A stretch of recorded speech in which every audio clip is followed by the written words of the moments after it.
نحمده ونستعينه ونستغفره ونعوذ بالله من شرور أنفسنا ومن سيئات أعمالنا من يهده الله فلا مضل له ومن يضلل فلا هادي له وأشهد أن لا إله إلا الله وحده لا شريك له وأشهد أن محمدا عبده ورسوله لا نبي ولا رسول بعده Allahumma salli wa sallim wa barik ala nabiyyina wa habibina Muhammad wa ala alihi wa sahbihi ajma'in amma ba'd.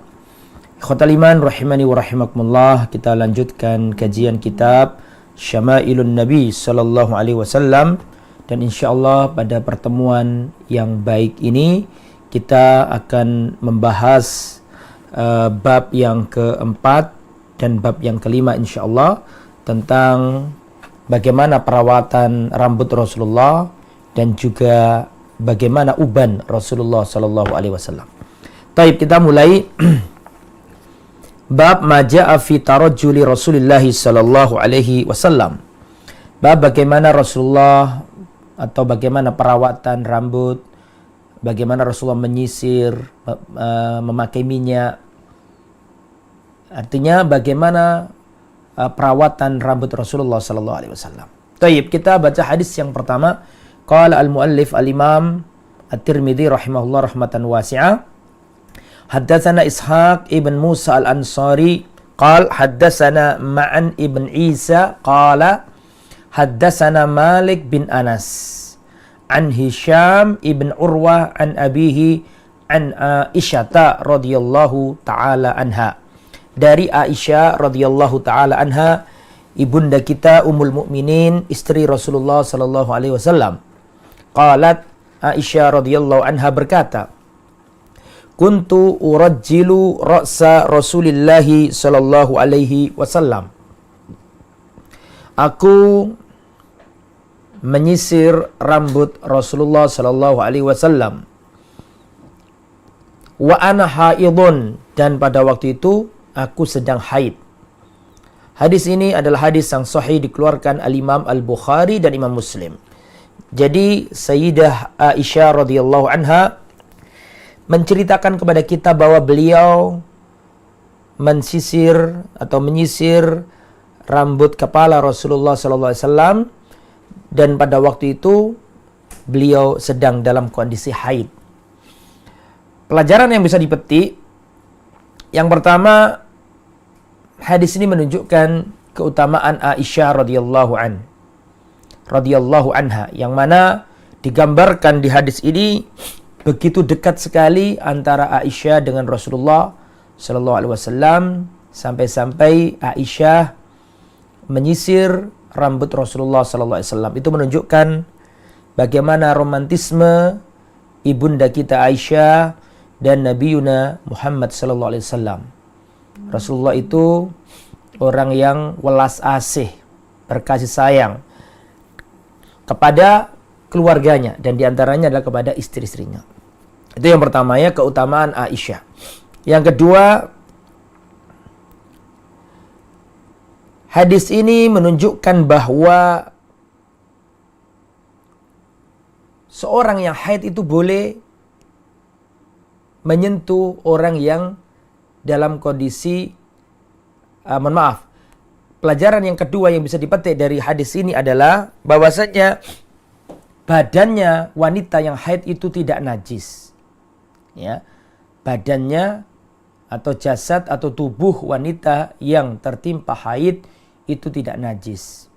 Seandainya najis tentunya Rasulullah nggak mungkin ya disisir oleh Aisyah radhiyallahu anha. Ya, jadi tidak mengapa bolehnya wanita yang dalam kondisi haid menyisir, memperhatikan, melayani, meladeni suaminya. Akan tapi tidak boleh mengadakan hubungan badan ya. Adapun di luar itu maka tidak mengapa. Itu hadis pertama ya. Jadi Rasulullah itu rambut beliau disisiri oleh istri beliau tercinta, yaitu Aisyah radhiyallahu anha. Kemudian hadis berikutnya, haddatsana Yusuf bin Isa, haddatsana Waqi' qal haddatsana Rabi' ibn Sabih an Yazid ibn Abban huwa Raqashi an Anas bin Malik radhiyallahu taala anhu, dari Anas bin Malik. Anas bin Malik adalah khadimir Rasul sallallahu alaihi wasallam, bocah kecil yang menjadi pelayan Rasulullah sallallahu alaihi wasallam.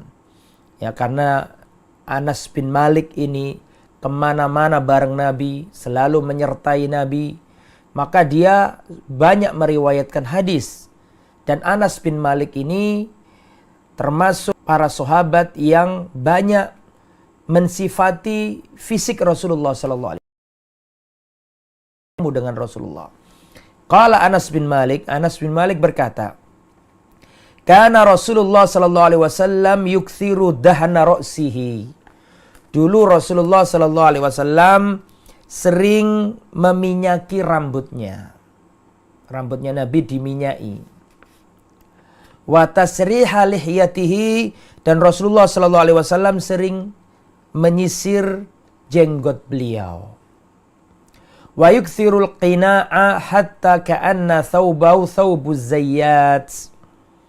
Dan Rasulullah sallallahu alaihi wasallam beliau sering menggunakan kain untuk menutup bahu beliau dari minyak, hingga kain tersebut berminyak seakan-akan baju pemilik pedagang minyak. Saking seringnya minyak rambut, sampai-sampai baju Rasulullah itu di bahunya seperti penjual minyak. Ikhwatal iman yang dirahmati oleh Allah, hadis ini bukan hadis yang sahih. Ya, hadis ini adalah hadis yang lemah. Ya, saya bacakan di sini, isnaduhu dhaif, fihi Ar-Rabi bin Sabih wa wasaduq sayyul hifdzi. Nah, ada perawi yang bernama Ar-Rabi bin Sabih, dia ini orang jujur tapi rusak hafalannya. Hafalannya tidak bagus. Ya. Makanya hadis ini dikatakan oleh banyak ulama hadis dhaif. Kemudian ikhwatal iman, hadis ini juga secara makna bertentangan dengan hadis-hadis yang lain. Ya, yang menjadi masalah yang terakhir tadi di antaranya itu. Dikatakan bahwa Rasulullah itu memakai baju saking seringnya minyakan sampai-sampai bajunya beliau penuh dengan minyak seperti penjual minyak. Ini yang masalah di sini. Adapun Rasulullah menyisir rambut, iya. Adapun Rasulullah memakai minyak rambut, iya. Rasulullah menyisir, iya. Tetapi kalau sampai berlebihan, digambarkan sampai banyak belepotan, ada banyak minyak, lah ini tidak benar. Karena apa? Karena ada hadis yang menunjukkan tidak seperti itu. Bahkan Rasulullah mengingkari kalau ada orang yang belepotan dalam berpenampilan. Sebagaimana dalam riwayat Abu Dawud dari Jabir, atana Rasulullah sallallahu alaihi wasallam fara'a rajulan sya'ithan qad tafarraqa sya'ruhu. Pernah Rasulullah sallallahu alaihi wasallam mendatangi kami. Kemudian Rasulullah melihat ada seorang laki-laki yang rambutnya acak-acakan.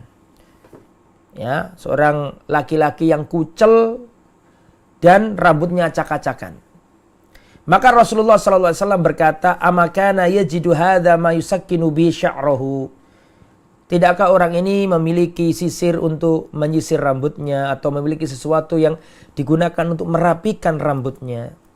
Artinya Rasulullah mengomentari, andainya saja orang ini mau memperhatikan penampilan fisiknya. Wa ra'a rajulan akhar wa ali thiyabun wasikha. Dan Rasulullah pernah melihat seorang laki-laki yang membawa pakaian atau mengenakan pakaian yang kotor, belepotan, tidak bersih. Maka Rasulullah berkata, "Ama kana hadza yajidu ma'an yaghsilu bihi thawbahu." Ya. Apa yang terjadi dengan kawan kalian yang satu ini? Apakah ia tidak menemukan air untuk menyuci atau mencuci bajunya? Di sini Rasulullah SAW menasihati orang yang pakaiannya kucel, berdebu, seandainya mereka itu mau menyuci rambutnya atau mau menyuci pakaiannya dan merapikan rambutnya. Jadi menunjukkan Rasulullah itu senang dengan keindahan, senang dengan sesuatu yang rapi, yang bersih, gitu ya. Jadi hadis yang kita baca tadi, hadis yang ketiga-tiga ini hadisnya lemah. Kalau disebutkan Rasulullah memberi minyak rambutnya, iya itu betul. Rasulullah menyisir rambutnya, iya betul. Tapi ketika dikatakan sampai Rasulullah banyak minyaknya, sampai pakaian beliau ini penuh dengan minyak, lah ini yang tidak betul ya, tidak betul. Ini hadisnya lemah, bertentangan dengan hadis yang lain yang Rasulullah juga mengingkari. Ya, orang-orang yang tidak perhatian dalam berpenampilan.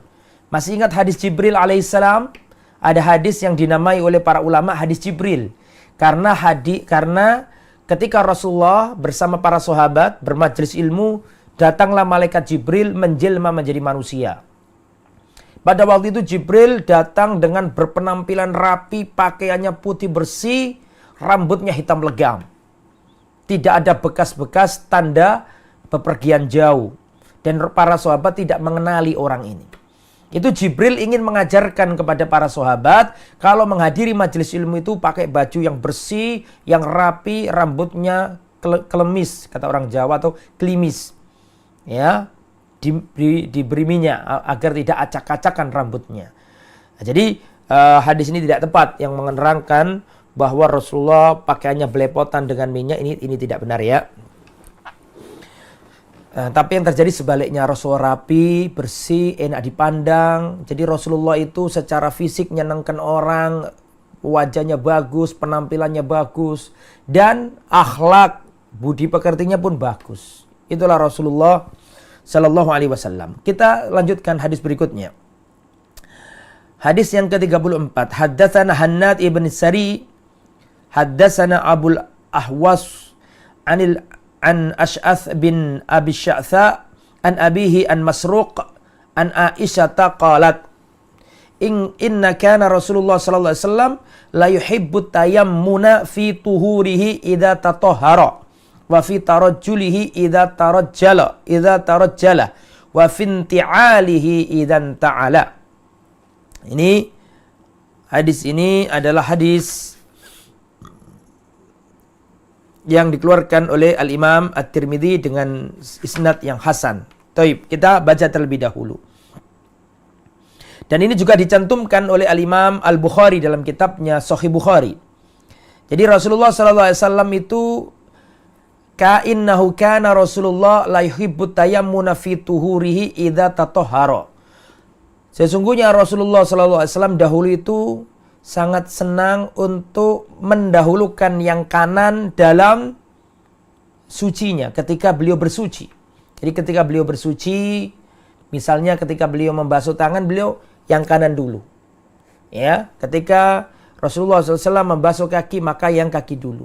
Jadi Rasulullah itu senang mendahulukan yang kanan dulu ya. Kalau ketika membasuh kaki, Rasulullah mendahulukan yang kanan. Ketika membasuh tangan, mendahulukan yang kanan. Jadi Rasulullah itu dalam bersuci senang mendahulukan yang kanan. Wa fi tarajjulihi idza tarajjala, dan Rasulullah juga senang untuk mendahulukan yang kanan dalam bersisir ketika beliau sedang sisiran. Jadi Rasulullah kalau sisiran itu didahulukan yang kanan dulu. Jadi yang kanan, rambut sisi yang kanan dulu. Wa finti alihi idzan ta'ala, dan Rasulullah juga senang mendahulukan sisi kanan ketika sedang bersendal atau ketika beliau memakai alas kaki bersandal, maka beliau mendahulukan memakai sandal yang kanan. Jadi Rasulullah itu senang at-tayammun, senang yang kanan. Ya, dalam bahkan dalam mandi sekalipun. Sunnahnya kalau mandi Rasulullah itu senang mendahulukan yang sisi kanan. Dalam wudhu pun yang kanan. Dalam pakai sepatu, pakai sendal, pakai kaos kaki, Rasulullah senang mendahulukan yang kanan. Dalam bersisir Rasulullah senang yang kanan. Jadi ini termasuk sifat Rasulullah SAW yang harus kita contoh. Ya, Rasulullah senang mendahulukan sesuatu yang kanan. Kemudian ikhwatal iman, hadis yang ke-35. Haddatsana Muhammad ibn Bashar qala haddatsana Yahya bin Sa'id an Hisham bin Hassan anil Hasan an Abdullah bin Mughaffal. Dari Abdullah bin Mughaffal, sahabat Nabi yang mulia radhiyallahu anhu, qala naha Rasulullah sallallahu alaihi wasallam anit tarajjuli illa ghibban atau illa ghibban.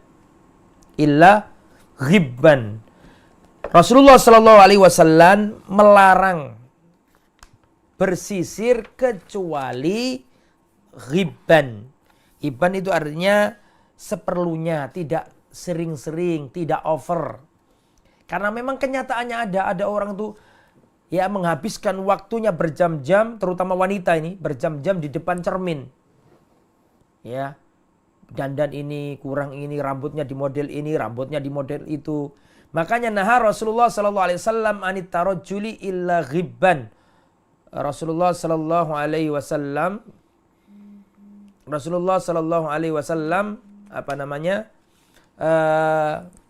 melarang untuk bersisir kecuali seperlunya. Kecuali jarang, artinya tidak over, tidak terus-terusan sampai waktunya habis karena selalu memperhatikan rambutnya. Gitu ya. Maksudnya ghibban di sini adalah illahinan min ba'dihin. Ya sekedarnya sesekali. Fala yajuzu lil insani an yaj'al tarajjul syughlahu asyahil, saghulus sahil. Rasulullah melarang menjadikan sisir ini menjadi kesibukan kita. Selalu kemana-mana lihat cermin, selalu bercermin lama ya di model ini, model itu. Ya, lah ini yang dilarang. Adapun pertengahan ya kalau mau berangkat ke pertemuan ya sisiran gitu ya. Tapi kalau mau hal-hal yang tidak begitu urgent yang nggak harus kita selalu bersisir. Wallahu a'lam. Kemudian hadis terakhir dalam bab ini, ya setelah itu kita pindah ke bab tentang uban ya. Haddatsana Al-Hasan ibn Arafah qala haddatsana Abdus Salam bin Harb an Yazid ibn Abi Khalid an Abil Ala Al-Audi an Humaid ibn Abdurrahman an rajulin min ashabi Rasulillah min ashabin Nabi, dari salah seorang sahabat Nabi Muhammad sallallahu alaihi wasallam berkata, annan nabiyya sallallahu alaihi wasallam kana yatarajjalu ghibban. Sesungguhnya Rasulullah sallallahu alaihi wasallam dahulu jika bersisir maka beliau bersisir seperlunya. Artinya tidak terus-terusan, tidak sering-sering. Gitu ya. Rasulullah sallallahu alaihi wasallam tidak terus-terusan, ya sesekali jarang lah gitu. Tidak kemana-mana, tidak dalam setiap gerak-gerik selalu bercermin, tidak ya. Itu maksudnya. Nah, kemudian ikhwatal iman yang dirahmati oleh Allah Subhanahu wa taala, itu bab tentang bagaimana Rasulullah merawat rambutnya. Sekarang ada bab lagi yang insya Allah akan kita selesaikan pada pertemuan kali ini, yaitu bab tentang bagaimana ubannya Rasulullah sallallahu alaihi wasallam. Walladzi dallat alaihi al-ahadits as-sahihah, yang ditunjukkan atau hadis-hadis yang sahih menjelaskan atau menunjukkan bahwa anna syaiba alladzi wujida fi sya'ri Rasulillah syai'un yasirun jiddan. Ubannya Rasulullah itu sedikit sekali, tidak banyak. Ya. Nubdun qalila fi salasati mawadhi'. Jadi ubannya Rasulullah itu sedikit sekali dan ada pada 3 tempat. Ya, ada pada 3 tempat. Wa asyara ilaihi Anas. Anas memberi isyarat bahwa Rasulullah itu sedikit sekali ubannya. Kalaupun ada itu cuma sedikit di 3 tempat. Kita baca dulu. Beliau Anas bin Malik mengatakan lam yakhtadib Rasulullah sallallahu alaihi wasallam innama kana al-bayadu fi anfaqatihi wa fi sudghaini wa fi ra'si nubadun. Kata Anas bin Malik, beliau mengatakan Rasulullah sallallahu alaihi wasallam tidak pernah mewarnai rambutnya, menyemir rambutnya, tidak pernah. Tapi ada warna putih pada rambut di bawah bibir beliau. Di bawah bibir berarti mana? Ini ya. Di sini kurang lebih. Ya, kemudian dan di pelipis beliau. Ya, pelipis itu mana? Mana Mas Khairuddin? Pelipis yang mana? Pelipis ini ya? Ya, intinya pelipis lah. Wa fir ra'si nubadun, dan di kepala beliau juga ada beberapa uban. Jadi ada 3 tempat. Di bawah bibirnya Rasulullah, di pelipisnya, dan di bagian kepala beliau. Ada 3 tempat. Dan itu sangat sedikit sekali ubannya Rasulullah. Nah, kita baca hadisnya. Haddatsana Muhammad bin Bashar qala akhbarana Abu Dawud qala akhbarana Hammam an Qatadah. Qatadah seorang tabi'in. Qala Qatadah berkata, qultu li Anas bin Malik, aku berkata kepada Anas bin Malik, seorang tabi'in berkata kepada seorang sahabat Nabi. Hal khadaba Rasulullah sallallahu alaihi wasallam, apakah dulu Rasulullah sallallahu alaihi wasallam menyemir rambutnya. Ya. Apakah dulu Rasulullah SAW menyemir ubannya? Nah ini penting ya. Faqala lam yablugh dzalik. Kata Anas bin Malik, tidak sampai seperti itu. Innama kana syaiban fi sudghaihi. Sesungguhnya ubannya Rasulullah SAW dahulu itu ada di bagian pelipis beliau. Walakin Abu Bakar khadhaba bil hinna'i wal katami. Tetapi yang bersemir dulu adalah Abu Bakar. Abu Bakar As-Siddiq menyemir rambutnya yang beruban dengan campuran daun pacar dan katam. Jadi Rasulullah SAW tidak menyemir rambut karena sangat sedikit sekali uban beliau. Adapun sahabat Abu Bakar, beliau menyemir rambutnya. Dan mungkin ini juga keturunan genetika karena memang bapaknya Abu Bakar ini diceritakan dalam riwayat. Bapaknya Abu Bakar namanya Abu Kuhafa. Itu rambutnya putih, sudah tua. Ya, rambutnya putih semua. Terus Rasulullah menyuruh Abu Bakar agar ayahnya itu menyemir rambutnya dengan semir selain semir warna hitam. Itu ya. Kemudian hadis berikutnya ikhwatal iman yang dirahmati oleh Allah. Haddatsana Ishaq bin Mansur wa Yahya bin Musa qala haddatsana Abdul Razzaq an Ma'mar an Thabit an Anas bin Malik radhiyallahu anhu. Dari Anas bin Malik beliau berkata, "Ma adattu fi ra'si Rasulillah wa lihyatihi illa arba'a asyrata sya'ratan baydha'ah." Nah, perhatikan. Kata Anas bin Malik, tidaklah aku menghitung di kepala Rasulullah SAW dan juga di jenggot Rasulullah SAW kecuali hanya ada 14 helai rambut yang berwarna putih.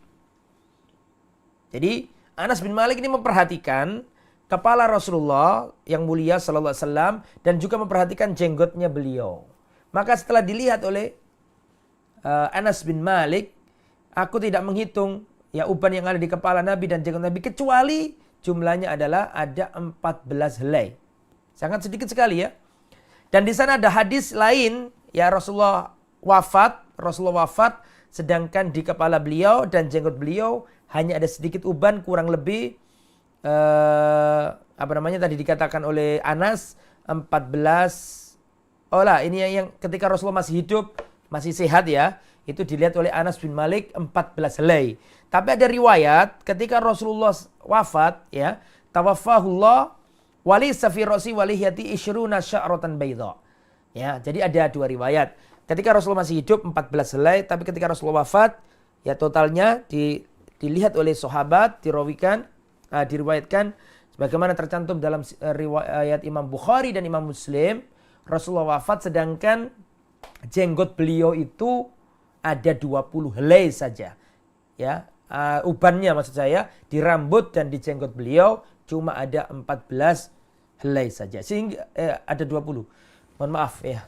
Saya ulangi, ketika Rasulullah hidup ada 14 helai sedangkan ketika Rasulullah wafat riwayat menyatakan ada 20 helai ya. Tidak ada perselisihan sehingga nggak usah ditabrakkan kok ada yang mengatakan 14, ada yang mengatakan 20. Jawabannya 14 ketika dilihat oleh Anas ketika Rasul masih hidup. Tapi ketika Rasulullah sudah wafat, ya namanya itu kan bisa berubah kan? Bisa berubah ya. Rasulullah wafat sedangkan di kepala di jenggot beliau ada 20 helai uban ya. Sehingga dengan jumlah yang sedikit sekali itu tak perlu Rasulullah SAW memakai daun pacar atau semir ya. Kemudian haddatsana Muhammad bin Al-Muthanna qala akhbarana Abu Dawud qala haddatsana Syu'bah an Simak ibn Harb qala sami'tu Jabir bin Samurah. Saya pernah mendengar Jabir bin Samurah. Waqad su'ila an syaibi Rasulillah. Beliau pernah ditanya tentang bagaimana ubannya Rasulullah sallallahu alaihi wasallam. Maka beliau menjawab, kana idza dahana ra'sahu lam yura minhu syaibun. Rasulullah itu kalau beliau memakai minyak rambut atau beliau meminyaki rambut, ya, rambutnya beliau minyaki, maka tidak terlihat sama sekali ubannya. Wa idza lam yadhan ru'ya minhu. Tapi kalau Rasulullah tidak berminyak rambut, maka kelihatan uban beliau. Gitu ya. Ini hadis sahih riwayat Imam Muslim. Jadi Rasulullah SAW itu kalau memakai minyak rambut maka nggak kelihatan ubannya karena terkalahkan oleh minyak yang sehingga kelihatan hitam begitu ya. Tapi kalau beliau nggak pakai minyak rambut maka terlihat jenggot uban beliau. Itu ya maksudnya. Kemudian selanjutnya hadis yang ke-40, haddatsana Muhammad bin Amr bin Walid al-Kindi al-Kufi, qal haddatsana Yahya bin Adam an Syariq an Ubaidillah bin Umar. Dari Ubaidillah bin Umar, anaknya Umar bin Khattab yang lain. An Nafi' an Abdullah bin Umar qal, innama kana syaibu Rasulillah nahwan min 20 sya'ratan bayda. Kata Abdullah bin Umar, sesungguhnya ubannya Rasulullah sallallahu alaihi wasallam hanyalah kurang lebih atau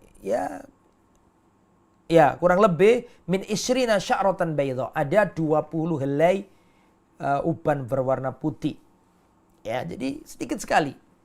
Makanya tadi kan ini bukan sesuatu yang berbeda pendapat atau berbeda dengan yang disampaikan oleh Anas bin Malik, yaitu 14. Jadi ada perbedaan, ada 14, ada 20. Dan ini bukan perbedaan karena uban itu bisa berubah.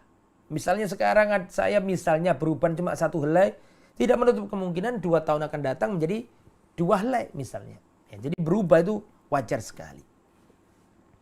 Kemudian selanjutnya, haddatsana Abu Quraib Muhammad bin Ala, qal haddatsana Muawiyah bin Hisham an Syaiban an Abi Ishaq an Ikrimah an Ibni Abbasin radhiyallahu anhu.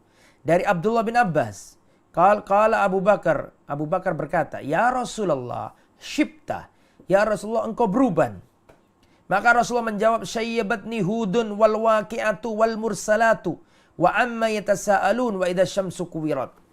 Jadi dalam riwayat ini Abu Bakar pernah bertanya ke Rasulullah, ya Rasulullah, Anda beruban ya Rasulullah.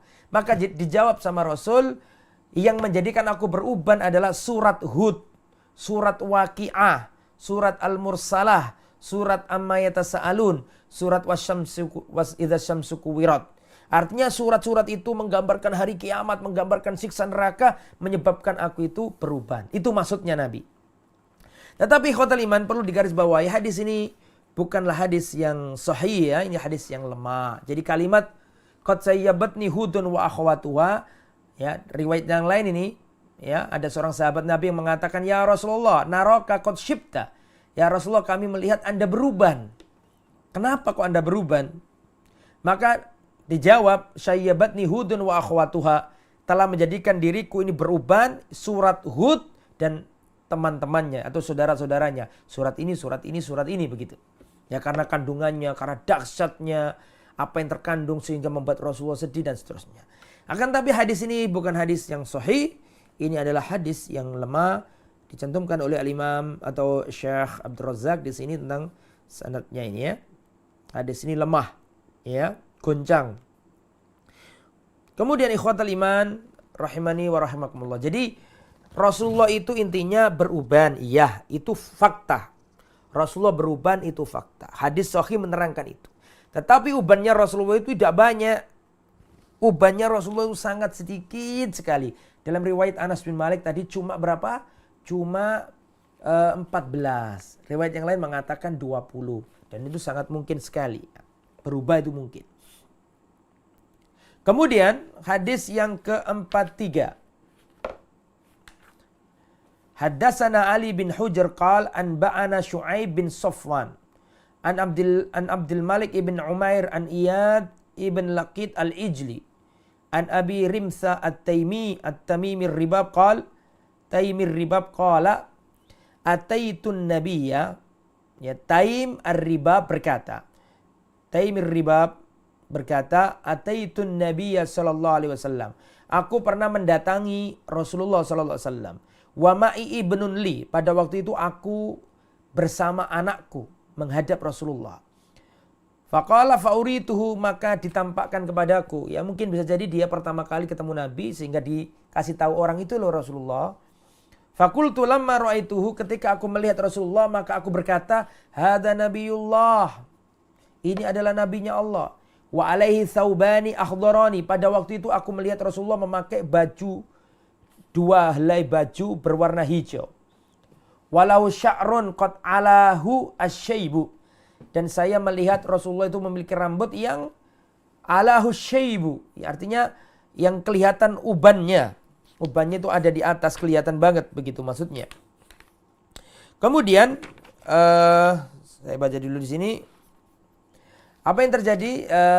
Wa syaibuhu ahmar. Kata orang ini ubannya Rasulullah itu berwarna merah. Nah, saya ulangi ya, ada orang mencari Nabi, ketika ditunjukkan Nabi maka dia mengatakan, saya melihat Rasulullah itu memakai 2 helai baju berwarna hijau dan rambut beliau itu diliputi oleh uban dan uban beliau berwarna merah. Hadis ini ikhwatal iman yang dirahmati oleh Allah Subhanahu wa taala, ini bukan hadis yang lemah, ini bukan hadis yang sahih. Ada kata-kata Rasulullah diliputi uban. Lah ini hadis ini lemah ya.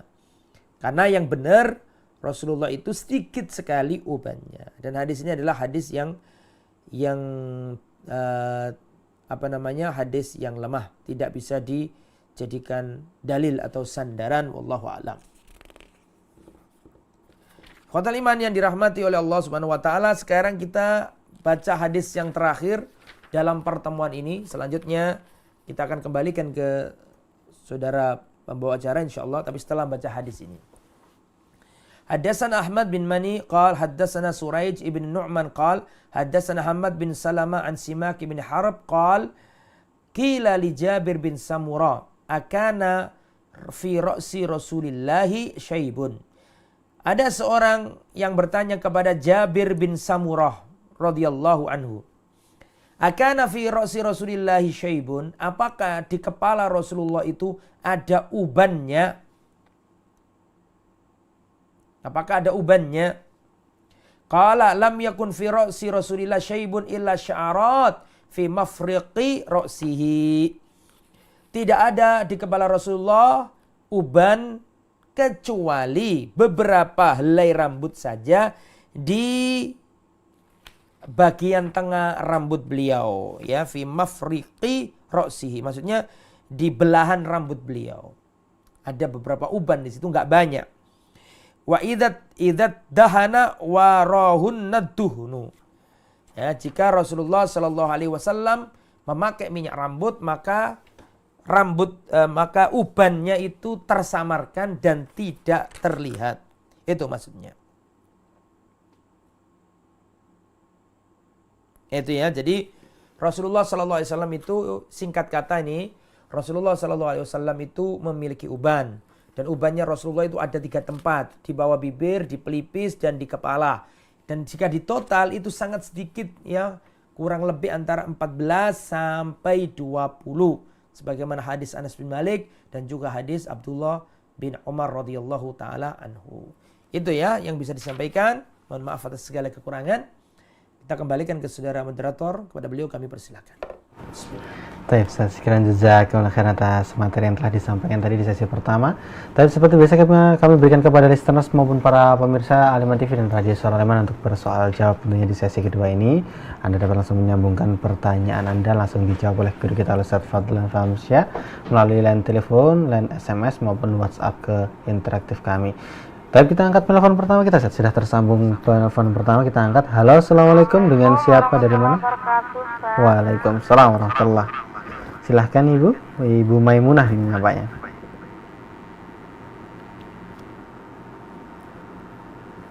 J, pertanyaannya Ibu. Assalamualaikum. Waalaikumsalam warahmatullahi. Silahkan pertanyaannya Ibu.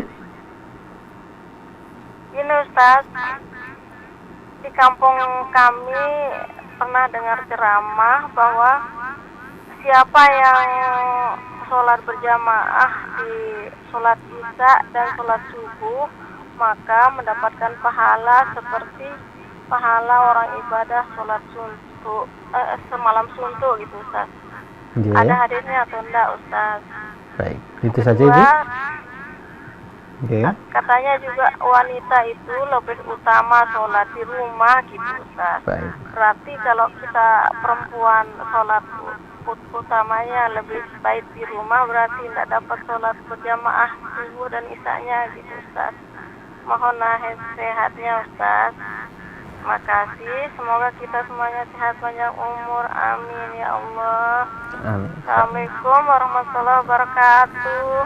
Waalaikumsalam warahmatullahi wabarakatuh. Ustaz, dari Ibu Maimunah tadi nampaknya dari Kota Lombok. Ustaz, ada 2 pertanyaan. Yang pertama, saya di kampung pernah mendengar ceramah apabila kita sholat berjamaah isya dan subuh seperti perumpamaan kita sholat semalam suntuk. Ustaz, apakah ada hadisnya ataukah tidak, Ustaz? Pertanyaan yang kedua, apabila wanita lebih utama sholat di rumah, berarti kita tidak mendapat faedah hadis yang tadi sholat isya dan subuh yang mendapatkan keutamaan sholat seperti sholat semalam suntuk itu, Ustaz.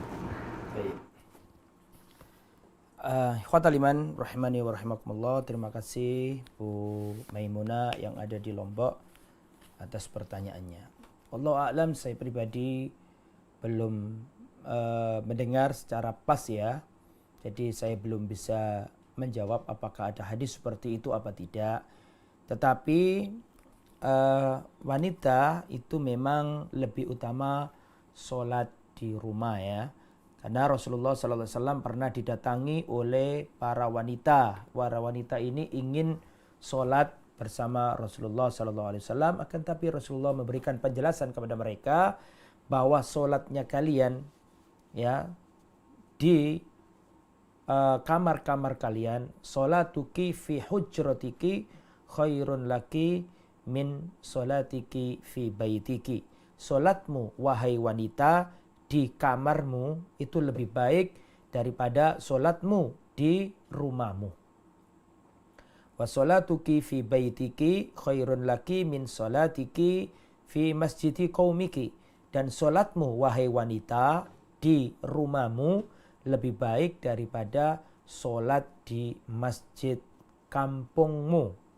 Wa sholatuki fi masjidi qaumiki khairun laki min sholatiki fi masjidi. Dan sholatmu wahai kaum wanita di masjid kampungmu itu lebih baik daripada sholatmu di masjidku, kata Nabi, yaitu di Masjid Nabawi. Jadi kalau Allah Subhanahu wa ta'ala sudah menjelaskan seperti itu, berarti yang utama bagi wanita ya seperti itu.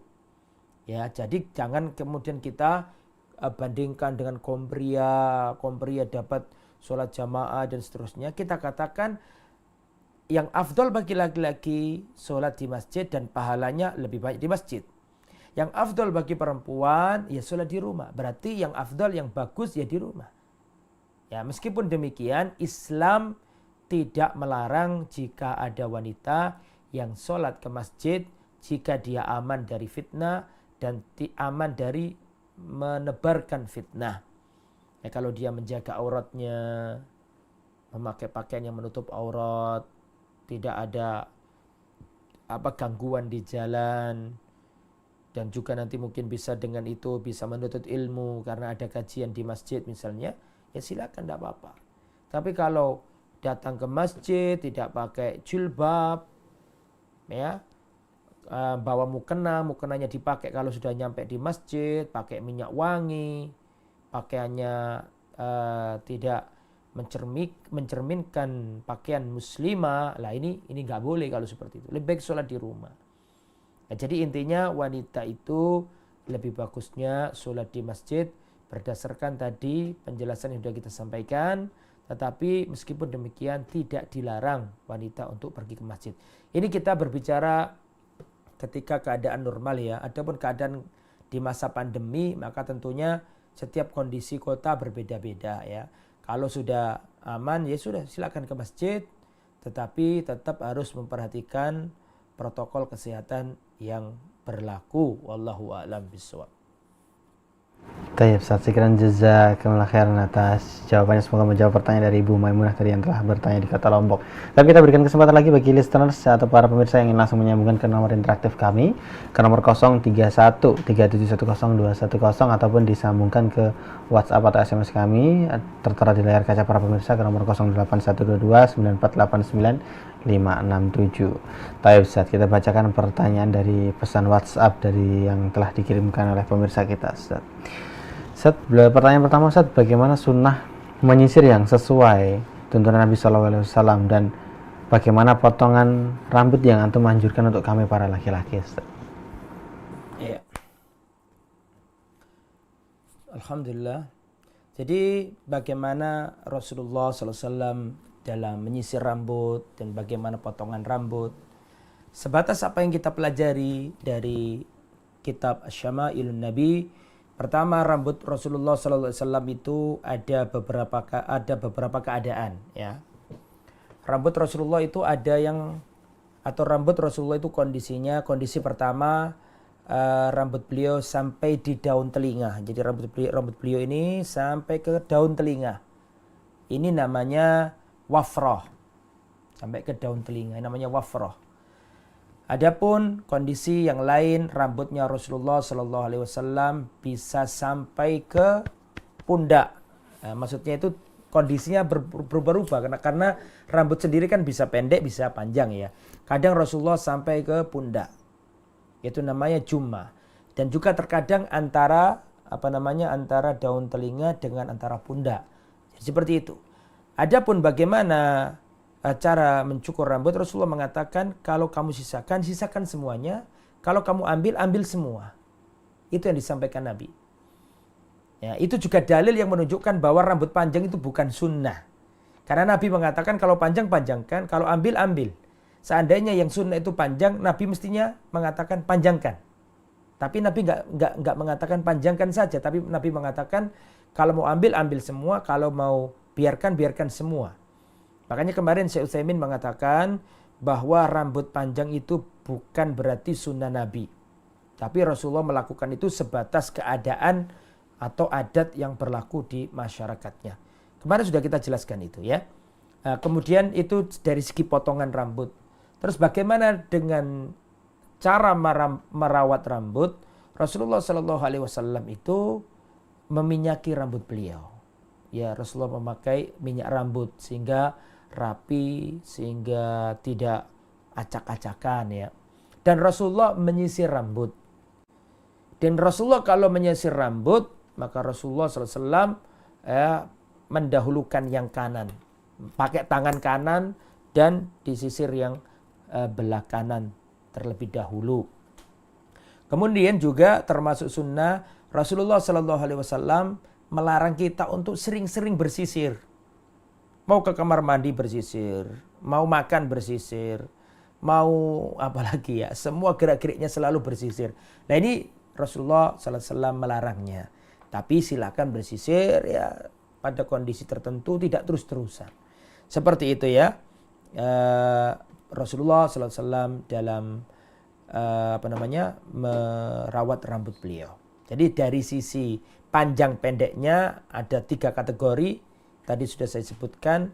Dari sisi perawatan, maka Rasulullah memakai minyak rambut, ya gitu ya. Dan dari sisi potongan, Rasulullah mengatakan kalau panjang panjangkan semua, kalau ambil semua. Jadi maksudnya jangan sebagian diambil, sebagian dipanjangkan. Itu nggak boleh. Itu maksudnya Rasulullah. Rasulullah itu ambil semua, kalau biarkan semua.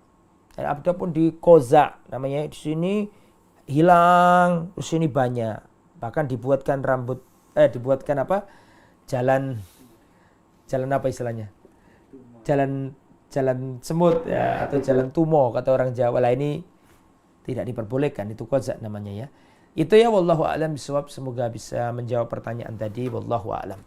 Baik, Ustaz, sekian jazakallahu khairan atas jawabannya. Tapi kita berikan kesempatan lagi bagi para listeners ataupun para pemirsa yang ingin menyambungkan ke line interaktif kami ke nomor 0313710210. Tentunya setiap pembahasan bersama beliau di hari Rabu dan hari Ahad masih dari kitab Syama'il Nabi sallallahu alaihi wasallam. Taib. Kita lanjut membacakan pertanyaan cukup jauh di sini dari saudara Dudi dari Pandeglang, Banten. Ustaz, di sini beliau bertanya, Ustaz, semoga antum sering diberikan kesehatan oleh Allah Subhanahu wa taala. Beliau bertanya, Ustaz, apakah ada larangan mencabut uban? Ustaz, mohon penjelasannya, Ustaz. Iya. Rasulullah sallallahu alaihi wasallam melarang kita untuk mencabut uban ya. Cuman para ulama berselisih pendapat tentang apakah itu sampai haram ataukah itu sekedar makruh. Tetapi kaum muslimin dalam hal ini, wa ma atakumur rasulu fakhuduhu wa ma nahakum anhu fantahu. Apa yang datang dari Nabi ambillah, yang diperintahkan Nabi kerjakanlah, dan yang dilarang Nabi, maka tinggalkanlah. Salah satu larangan Rasulullah SAW adalah tidak mencabut uban. Makanya ubannya jangan dicabut. Sebagai Rasulullah memberi solusi. Kalau memang rambutnya itu sudah putih semua, maka Rasulullah boleh silakan disemir. Itu pun semirnya tidak boleh semir warna hitam. Lah insya Allah antum sabar dulu. Besok akan ada pembahasan itu ya. Ada pembahasan bab maja'a fi khidabi Rasulullah sallallahu alaihi wasallam. Ya, tentang masalah semir ya. Apakah Rasulullah menyemir dan bagaimana cara menyemirnya yang diperintahkan Nabi, atau Rasulullah menyampaikan ke sahabat. Apakah Rasulullah menyemir rambutnya? Itu insya Allah besok akan kami jelaskan. Jadi Rasulullah SAW melarang kita untuk mencabut uban, ya. Dan kita hendaklah mematuhi hal tersebut. Wallahu a'lam bishawab.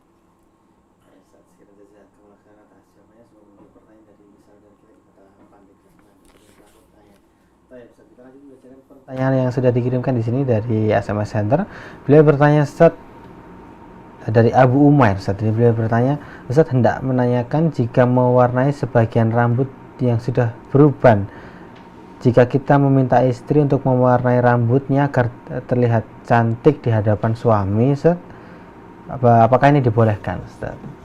Nah, ini yahtaj ilal fatwa, harus kita buka fatwa para ulama, dan hal ini saya nggak berani menjawab dulu ya, harus dicari fatwa apakah boleh seorang wanita yang dia ini tidak beruban gitu ya, rambutnya normal terus diminta oleh suami untuk menyemirnya supaya keren kayak orang barat gitu ya, kayak orang bule, padahal dia nggak bule gitu ya. Nah ini bagaimana hukumnya? Wallahu alam, saya belum berani untuk menjawab. Nanti kita harus lihat fatwa para ulama dalam hal ini ya, biar saya tidak salah ya. Wallahu a'lam bishawab. Baik, kita berikan kesempatan lagi bagi para interaktif kami ke nomor 0313710210, dapat langsung disambungkan ke line telepon kami untuk langsung ditanyakan kepada guru kita Ustaz Fadlan Famsyah LCM Hafizallahu Ta'ala. Baik, kita lanjut membacakan pertanyaan nampaknya di luar tema di sini, Ustaz. Ustaz, apabila kita melaksanakan sholat wajib, Ustaz, apakah makmum wajib membaca surah Al-Fatihah di sholat yang mana bacaannya dijaharkan, Ustaz? Ya. Mungkin ini pertanyaan terakhir ya. Apakah makmum membaca Al-Fatihah ketika sang imam menjaharkan bacaan Al-Fatihah itu ya? Jadi gini, pertama pendapatnya Al-Imam Asy-Syafi'i rahimahullah. Pendapatnya Imam Asy-Syafi'i rahimahullah mengatakan bahwa membaca Al-Fatihah itu hukumnya wajib dan itu rukunnya sholat. Baik itu imam maupun itu makmum. Baik sholat berjamaah maupun sholat sendirian. Baik itu imamnya jahar maupun imamnya sirri. Pokoknya harus baca Al-Fatihah. Mutlak pokoknya. Itu dalil yang dipakai. Itu pendapatnya Imam Asy-Syafi'i. Di antara dalil yang dipakai adalah la sholata liman lam yaqra fatihatal kitab. Tidak sah sholatnya jika seseorang tidak membaca Al-Fatihah. Sehingga menurut Al-Imam Asy-Syafi'i tidak dibedakan mau jahar, mau sirri, mau jadi imam, mau jadi makmum. Pokoknya kalau sholat wajib setiap individu membaca surat Al-Fatihah. Ini pendapat Imam Asy-Syafi'i. Pendapat Imam Abu Hanifah, nomor 2 sekarang. Pendapat Imam Abu Hanifah mengatakan jika seseorang itu menjadi makmum, maka bacaannya imam otomatis menjadi bacaannya makmum. Tanpa membedakan itu sirri atau jahar. Pokoknya jadi makmum cukup diam saja. bacaannya imam menjadi bacaannya. Jelas ya? Kalau Imam Syafi'i harus baca, baik jahar maupun sirri. Kalau Imam Abu Hanifah nggak usah baca, ya, baik jahar maupun sirri, cukup diam saja karena dia jadi makmum. Wallahu a'lam bishawab. Ini memang masalah yang muktabar, khilafnya muktabar di antara para ulama. Tapi saya secara pribadi lebih condong kepada pendapat yang nomor 3. Itu pendapatnya Imam Ahmad dan pendapatnya Imam Malik yang mengatakan terperinci dalam hal ini. Jika imamnya itu jahar, seperti sholat 2 rakaat pertama sholat maghrib, 2 rakaat pertama sholat isya, dan 2 rakaat sholat subuh, jahar, maka sang makmum cukup mendengarkan saja. Cukup mendengarkan saja. Itu kalau imamnya jahar. Tapi kalau imamnya sirri seperti sholat duhur, sholat asar, 3 rakaat sholat maghrib, rakaat ketiga dan keempat sholat isya, yang mana imamnya itu sirri, maka makmumnya wajib membaca wajib membaca surat Al-Fatihah. La sholata liman lam yaqra Fatihatal Kitab, tidak sholat kalau nggak baca Al-Fatihah. Jadi pendapat yang nomor 3 ini adalah Thariqatul Jama' atau menggabungkan 2 pendapat yang bertentangan tadi, dicari jalan komprominya. Dilihat kalau imamnya itu menjaharkan, maka cukup diam. Tapi kalau imamnya itu diam, maka makmumnya bukan diam. Jika imamnya itu sirri, maka makmumnya membaca. Di antara dalilnya adalah wallahu alam surat Al-A'raf ayat 205 atau 204. Wa idza quri'al Qur'anu fastami'u lahu wa ansitu. Jika dibacakan Al-Qur'an kepadamu, maka diamlah dan dengarkan baik-baik. Sehingga saya pribadi kalau ditanya, saya lebih cenderung ke pendapat yang mengatakan terperinci, yaitu pendapat nomor 3 tadi. Kalau imamnya jahar, cukup dengarkan. Kalau imamnya itu sirri, maka kita tidak hanya diam, tapi harus membacanya. Itu ya, dan kita harus berlapang dada. Ini masalah perbedaan fikih, boleh berbeda, ya, asalkan kita tahu dalil masing-masing, ya. Tidak apa-apa, saling menghormati, ya. Wallahu a'lam. Nah, itu yang bisa disampaikan Mas Khairuddin, ya. Semoga apa yang disampaikan tadi bermanfaat. Terus kita mengkaji. Mungkin saya sampai akhiri di sini saja. Semoga bermanfaat. Subhanakallahumma bihamdika asyhadu an la ilaha illa anta astaghfiruka wa atubu ilaik. Assalamualaikum warahmatullahi wabarakatuh. Waalaikumsalam warahmatullahi wabarakatuh. Kami ucapkan syukur jazakumullah khairan atas waktu dan materi yang telah disampaikan daripada malam hari yang berbahagia ini. Kembali kita akan sambung di esok hari Ahad.